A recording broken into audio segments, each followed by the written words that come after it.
আসসালামু আলাইকুম, সবাইকে শুভেচ্ছা।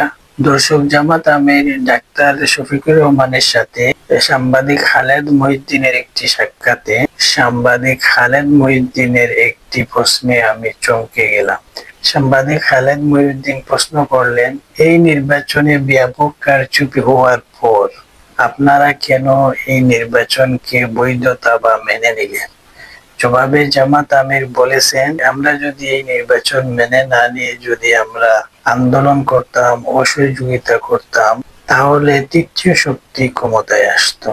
অর্থাৎ তৃতীয় শক্তি বলতে তিনি আওয়ামী লীগ বা সেনাবাহিনীকে বুঝিয়েছেন। বিরোধী দল জামাত ইসলামের এই অবস্থান হয়তো বাংলাদেশের প্রেক্ষাপটে সঠিক ছিল, কিন্তু তার বিপরীতে বিএনপি যদি পরাজিত হতো এবং জামাতে ইসলামী বিজয়ী হতো, বিএনপি কি জামাতে ইসলামীকে এই সহযোগিতা করত? আপনাদের কাছে প্রশ্ন রাখলাম। আমার মনে হচ্ছে জামাতে ইসলামী অতিরিক্ত সহযোগিতা করা ঠিক নয়। মনে রাখবেন, আপনাদের এই অতিরিক্ত সহযোগিতাকে বর্তমান সরকার আপনাদের দুর্বলতা হিসেবে গণ্য করবে।